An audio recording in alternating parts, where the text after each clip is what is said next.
बिस्मिल्लाहिर्रहमानिर्रहीम, अस्सलाम वालेकुम। मैं हूं ईसा नकवी, मेरे साथ साकिब बशीर मौजूद हैं। और आज और कल ये 2 दिन थे, पीर और मंगल, जिसके हवाले से पाकिस्तान तहरीक इंसाफ ने कहा था कि इन 2 दिनों में मुज़ाकराती कमेटी की अगर इमरान खान से मुलाकात नहीं होती तो फिर मुज़ाकरात खटाई में पड़ जाएंगे। और वो अब प्रैक्टिकली पड़ चुके हैं। एलामिया आया था, याद होगा आपको। एलामिये में 3-4 मरतबा इमरान खान साहब लिखा गया था और कमेटी को इमरान खान तक एक्सेस देने की बात की गई थी। आज मुलाकात का दिन था और मुलाकात मुज़ाकराती कमेटी की नहीं हुई, फैमिली के लोगों की मुलाकात हुई है। और उन्होंने जो आकर बाहर बात की, अब उससे वाज़े तौर पर लग रहा है कि पाकिस्तान तहरीक इंसाफ ने कुछ राज हैं जिन पे से पर्दा उठाना शुरू कर दिया। पहले तो ये बात चल रही थी कि मुज़ाकरात चल रहे हैं, कोई बैकडोर भी चल रहा है और फिर कोई ऑफ़र भी आई है और ऑफ़र है कि इमरान खान को बनी गाला मुंतकिल कर दिया जाए। फिर सवाल ये था कि अगर ये ऑफ़र की गई है तो किसने की है, बराह रास्त नहीं हुई, बिलवास्ता हुई है, बिला वास्ता हुई है, किस तरीके से हुई है ये। तो फिर अब राजों से पर्दा उठना शुरू हो गया। पेशकश करने वाले की पहली किस्त जो है वो जारी हो गई है और अब कौन से मामलात हैं जो ना हुए तो फिर मुज़ाकरात ख़त्म समझे जाएंगे। इस हवाले से बात करेंगे साकिब बशीर साहब से कि आज क्या कुछ होता रहा अडयाला जेल में। साकिब बशीर साहब, फैसल चौधरी साहब ने ट्वीट किया, फिर बाकी तहरीक इंसाफ के लोगों ने बड़े वाज़े तौर पर यह कहा है कि हुकूमत जो है उसके पल्ले कुछ भी नहीं है। इन्होंने तो कहा था कि हम एक्सेस देंगे, तो एक्सेस तो ये दे नहीं सकते इमरान खान तक, तो इनके हाथ में तो लगता है कि कुछ भी नहीं है। आज अडयाला जेल में क्या कुछ हुआ और तहरीक इंसाफ के एंड पर जो लोग मुलाकातें कर रहे हैं इमरान खान से, वो बाहर आके अब क्या बता रहे हैं? अच्छा, मुझे ऐसे लगता है कि कल एक तो इमरान खान साहब ने जो बुशरा बीबी के हवाले से पिछले काफ़ी दिनों से ये बात चल रही थी कि शायद कोई बैकडोर उनके राब्ते हो रहे हैं और वो कुछ मुज़ाकरात कर रही हैं बैकडोर, और असल में डील वो हो रही है और वहाँ से कुछ जो पैगाम आ रहा है कि आप बनी गाला शिफ्ट हो जाएं और ख़ामोश हो जाएं, तो उसकी तरदीद की इमरान खान साहब ने। और इसके अलावा उन्होंने लंबी चौड़ी गुफ्तगू की मीडिया के साथ और वो उसके बाद ट्वीट भी हुआ और आपने उसका लैंग्वेज देखी होगी और वो लैंग्वेज ऐसी थी जो मतलब कुछ लोग तवक्को नहीं कर रहे थे दोबारा से एक मरतबा फिर के दौरान ऐसी लैंग्वेज में जो है वो दोबारा से इमरान खान साहब बात करेंगे। एक मरतबा फिर आर्मी चीफ का नाम लेना और नाम लेकर वो सब नाम लिया और बहुत कुछ उन्होंने कहा, बहुत कुछ कहा उन्होंने। और इस पे अर्दली भी कहा अर्दली भी कहा। तो इससे मेरा ख्याल है कि कल से ही जो एक माहौल था वो टेंस तो हो चुका था और उसके बाद अमली तौर पर आज हमने देख लिया। अच्छा, मुलाकात भी 2 किस्म की शराइत है मुलाकात में। एक तो वो कहते थे कि मुलाकात करवानी है, वैसे रूटीन में वो होता तो रूटीन में मुलाकात हो सकता है, हो भी जाती। वो कहते हैं कि मुलाकात दीवारें नहीं होनी चाहिए, दीवारें नहीं होनी चाहिए। असल में मसला ये है कि वहाँ पे मुलाकात की जो होती है, इमरान खान साहब थोड़े से फासले में बैठे होते हैं, बाकी लोग एक तरफ होते हैं, फिर वहाँ पे जो अमला होता है वो भी मौजूद होता है और वो जो जगह है हो सकता है वहाँ पे कैमरे लगे हुए हों, कोई ऐसी चीज़ हो जिससे जो भी गुफ्तगू करते हैं वो रिकॉर्ड हो रही हो या कोई और सुन रहा हो। ये एक पॉसिबिलिटी है इस तरह का जो बताया गया है मंजर। तो वो ये कहते हैं कि हम किसी ऐसी जगह बैठें जहाँ पे हमारी जो भी गुफ्तगू हो कोई तीसरा ना सुन सके। तो ये पॉइंट था उनका। वैसे जिस दिन ये मुज़ाकरात 2 जनवरी को बाद जब ये बात सामने आई थी तो उसी रोज़ ये लग रहा था कि ऐसा तो होता मुमकिन नज़र नहीं आता, तो आज वो नहीं हुआ।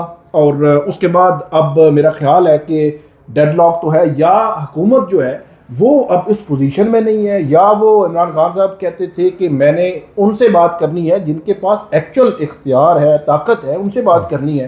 तो या फिर गवर्नमेंट जो है वो अपना इख्तियार इस्तेमाल कर नहीं पा रही, या उनके पास है ही नहीं, जिनके पास है वो शायद जो है वो सेकंड थॉट जो उनको रखते हैं।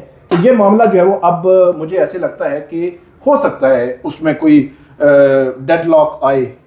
आइंदा आने वाले दिन देखने पड़ेंगे क्योंकि 2 जनवरी से लेकर आज 7 जनवरी हो गया।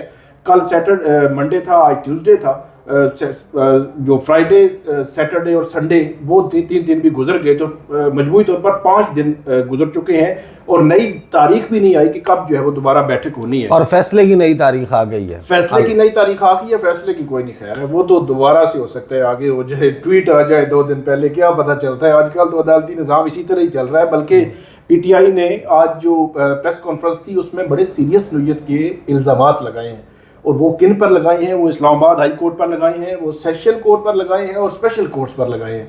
वो ये कहते हैं कि वहाँ पे इन्फ्लुएंस होता है, वहाँ पे खुफिया इदारों का, जो उमर अयूब साहब ने ये कहा है कि वहाँ पे इन्फ्लुएंस हो रहा है और वहाँ पे मुदाखलत हो रही है, और ये मुदाखलत रुकनी चाहिए।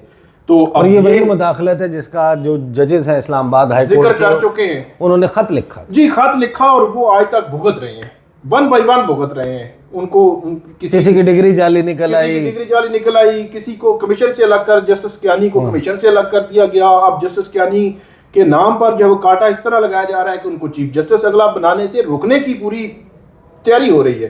तो मुदाखलत के हवाले से बात की है पीटीआई ने कि मुदाखलत हो रही है, और आगे फिर फैसले आने, 190 मिलियन पाउंड केस का फैसला 13 जनवरी को आना है, और तोशाखाना 2 केस भी आगे जो है वो चल रहा है। तो इसके अलावा जो प्रेस कॉन्फ्रेंस या पीटीआई की जानिब से एक बड़ी इंपॉर्टेंट बात नकवी साहब की गई है, और जो हमेशा से हुकूमत कहती आई है कि हम कुछ नहीं कर सकते, इमरान खान साहब ने या पीटीआई की लीडरशिप ने या वर्कर्स ने जेलों से निकलना है या जमानतें उनकी होनी है तो वो अदालतों ने करना है, हम कुछ नहीं कर सकते। एक रास्ता उन्होंने बताया, वैसे वो क्योंकि सलमान अकरम राजा साहब बड़े सीनियर वकील हैं, तो सलमान अकरम राजा साहब जो है वो इस किस्म की चीज़ें जो है वो टेक्निकली या लीगली जानते हैं कि एक्चुअली गवर्नमेंट कर क्या सकती है। गवर्नमेंट ये कर सकती है कि फ़र्ज़ करें डॉक्टर यास्मीन राशिद की बेल लगी है लाहौर की एटीसी की कोर्ट में, तो वहाँ पर जो पंजाब हुकूमत की जानिब से जो उनका प्रोसिक्यूटर खड़ा होगा, अगर वो प्रोसिक्यूटर मुखालफत ना करे, जो हुकूमत कर सकती है कि अगर वो मुखालफत ना करे तो जमानत हो जाएगी। यहाँ पे हमने देखा कि इमरान खान साहब की जब तोशाखाना 1 केस में 14 साल सजा हो गई थी, तो पहली पेशी पर ही जब नोटिस हुआ तो अमजद परवेज रोस्ट्रम पे गए, उन्होंने कहा हम मुखालफत नहीं कर रहे, तो अदालत ने जमानत कर दी, फौरी तौर पर फौरी जमानत हो जाती है। इसी तरह डॉक्टर यास्मीन राशिद हैं, शाह महमूद कुरैशी हैं, उमर चीमा हैं, या पीटीआई के यहाँ पे इस्लामाबाद और रावलपिंडी में जो वर्कर्स हैं, या आप ये कहें कि इमरान खान साहब की जमानत भी कि वहाँ पे भी अगर वो मुखालफत ना करें तो जमानत हो सकती है। जो हुकूमत कहती है कि हम कुछ नहीं कर सकते, ऐसा बिल्कुल भी नहीं है। तो ये उन्होंने उमर अयूब जो है उन्होंने ये बात की है कि जो जमानतें हैं उनमें हुकूमत मुखालफत ना करे। अच्छा, अब आपसे मेरा सवाल ये है कि जो अलीमा खान है उन्होंने फर्स्ट टाइम, वैसे इससे पहले क्योंकि बहुत सवाल आ रहा था कि ये किया किसने है, किसने इनडायरेक्टली रब्ता किया है, क्योंकि इमरान खान साहब ने डायरेक्टली रब्तों की तो तरदीद कर दी, तो उसके बाद अली अमीन गड्डापुर का नाम ले लिया अलीमा खान ने। बिल्कुल, जब सवाल हुआ अलीमा खान से कि क्या बन्नी गाला हाउस अरेस्ट की ऑफ़र अली अमीन गंडापुर लेकर आए थे, ये सवाल हुआ अलीमा खान से। इस पे अलीमा खान ने कहा कि जी अली अमीन गंडापुर ही हाउस अरेस्ट की ऑफ़र लेकर आए थे, मेरे ख्याल से मुज़ाकरात करने वाले संजीदा नहीं। जब ये बात हुई फिर उसके बाद इसी दौरान आप ये देखें कि इमरान खान जो हैं वो जो गुफ्तगू कर रहे हैं वो अब अलीमा खान के ज़रिए दोबारा से सामने आना शुरू हो गई है। क्या कहा गया, मुज़ाकरात चलाने हैं तो चलाएं, रोका किसने है। जेल के अंदर मुलाकात करवाने के लिए सुबह 7 बजे दरवाजे खुलते हैं, अब क्यों मुज़ाकराती कमेटी को नहीं मिलने दिया जा रहा। फिर इमरान खान ने कहा कि पहले ये संजीदगी दिखाएं, फिर दीगर मामलात पर बात होगी।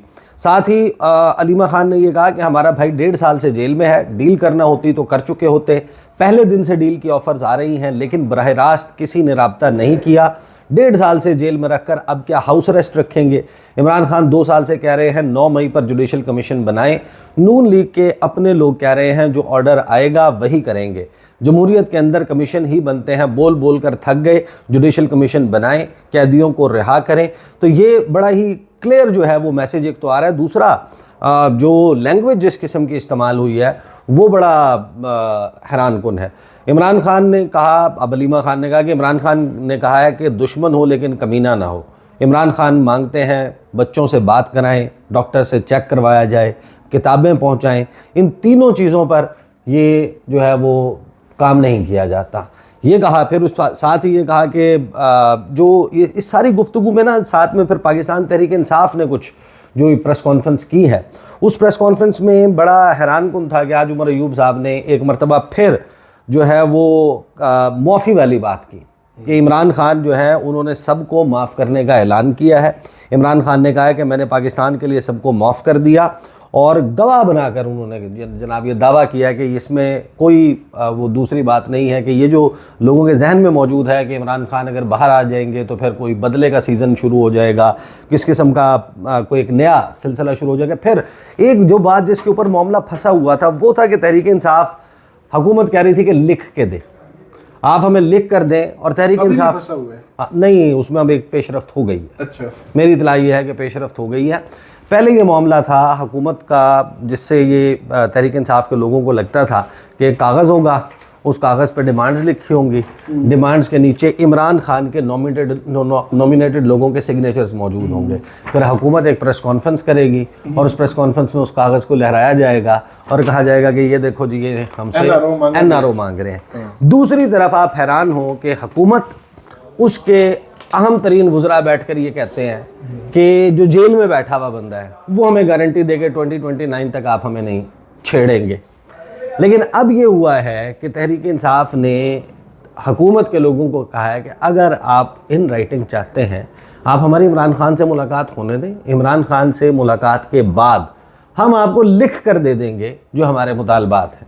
और उसमें जो इंटरनली तहरीक इंसाफ की डिबेट हुई है, इस सारे मामले पर बात हुई है कि ये अगर 2 लाइनें हैं कि लिख कर देनी भी हैं तो इसमें कोई हर्ज नहीं है, इनको लिखा इस तरीके से जाएगा, इसकी लैंग्वेज ऐसे ड्राफ्ट की जाएगी कि जिसको हुकूमत जिस पर्पज़ के लिए अगर इस्तेमाल करना चाहती है तो वो ना कर पाए। दूसरा एक खदशा जो तहरीक इंसाफ का इन मुज़ाकरात को लेकर है वो इस हवाले से है कि इंटरनेशनली जो दबाव पैदा हुआ है, उस दबाव के तहत तहरीक इंसाफ के लोग समझते हैं कि ये मुज़ाकरात के लिए बैठे हैं, और जब हम मुज़ाकरात के लिए बैठ गए हैं तो मुज़ाकरात को टूल देकर उस दबाव को ज़ाइल करने के लिए इनके पास एक उज़र आ गया है कि ये बता दें उनको कि भाई आप जिनके मुतल्लिक बात कर रहे हैं, जिनकी आप आवाज़ उठा रहे हैं, वो पार्लियामेंट सबसे सुप्रीम फोरम है पाकिस्तान का, वहाँ पर बैठ रहे हैं, हम तो उनसे डायरेक्ट बातचीत कर रहे हैं। जब हम उनसे डायरेक्ट बातचीत कर रहे हैं तो आप तो हमारे मामलात में इंटरफेरेंस कर रहे हैं। तो ये वो मामलात हैं जिनको लेके अलबत्ता ये है कि अब जो मामला है मुज़ाकरात का, उसमें हुकूमत पैनिक करते हुए नज़र आ रही है। ये कि इमरान खान तक एक्सेस देना है, ये हुकूमत ने कमिट किया था ना, तो बैक ऑफ कौन कर रहा है? बैक ऑफ हुकूमत कर रही है। और उसकी वजह यह है कि जब आप इनकी बॉडी लैंग्वेज देखते हैं ना कि शहबाज शरीफ को वसवसे आ रहे हैं, जावेद लतीफ़ बैठकर जो है वो कह रहे हैं कि डंडे के ज़ोर पर हमें कहा जा रहा है कि इसको बाहर निकाल दो, तो कोई तो कह रहा है ना, ये बात हवा में नहीं आई, ये बात जहन की इख्तरा नहीं है कि किसी ने कह दिया और आपने इसके ऊपर यकीन कर लिया। जब जावेद लतीफ़ आपको टेंशन में नज़र आएंगे और नवाज शरीफ का माउथ पीस, तो 8 फरवरी से लेकर आज तक टेंशन में नहीं, वो बेसिकली जो नवाज शरीफ ने पैगाम रसानी करनी होती है, जो नवाज शरीफ ने ब्लैकमेलिंग करनी होती है, वो जावेद लतीफ़ के थ्रू होती है। वो दरवाज़ा है जहाँ से ये ब्लैकमेलिंग जो है वो सारा सिलसिला चलता है। लेकिन अब कुल मिला के जो है वो स्टोरी यही समझ आ रही है। मुझे ये बताएं कि जो ये केस है अलकादिर ट्रस्ट का, इसमें क्या वाकई इसको लिंक करना इस बात से कि मुज़ाकरात के नतीजे पे अब इस केस के फैसला या इस केस का नतीजा जो है वो तयन होगा उसका, क्या ये बात दुरुस्त है? असल में लिंक कर सकते हैं। उसकी वजह यह है कि वैसे तो रूटीन में अगर 23 दिसंबर को फैसला आ जाता तो वो सलमान सफदर जो है उन्होंने अपील बिल्कुल तैयार की हुई है, सिर्फ उस पर सिग्नेचर भी लिए हुए हैं, सब कुछ जो है वो सिर्फ डालना है कि ये जनाब फैसले को हम चैलेंज कर रहे हैं। तो वो 24 दिसंबर को चैलेंज हो जाती, 25-26 को वो फिक्स हो जाती और नोटिस हो जाते 4, 5, 6 जनवरी के, और अब तक एक नोटिस में एक समाअत हो चुकी होती, तो 13 जनवरी तक तो दूसरी समाअत और 25 जनवरी को हो सकता है बेल जो है वो हो चुकी होती। तो आप सिनेरियो देखें ना, तो ये एक बार्गेनिंग के लिए एक मेरा ये ख्याल है कि कहीं ना कहीं इस्तेमाल हो रहा है। अब अदालत को ये कहना ये मुनासिब नहीं है कि अब जज साहब जो है वो ऐसा कर रहे हैं, हो सकता है जज साहब फैसला लिखने में कोई ताख़ीर हो रही हो। तो सवाल सिर्फ वही है कि हम तो नहीं कहते, लेकिन अदालतों को खुद देखना चाहिए कि 23 दिसंबर से पहले 2 दिन पहले कोई ट्वीट आता है, फिर 6 जनवरी से 2 दिन पहले ट्वीट आता है, और ट्वीट ये आता है कि फैसला नहीं सुनाया जाएगा, और 23 वाला फैसले से पहले जो ट्वीट आता है उसमें तो बाकायदा लिंक कर दिया जाता है मुज़ाकरात के साथ।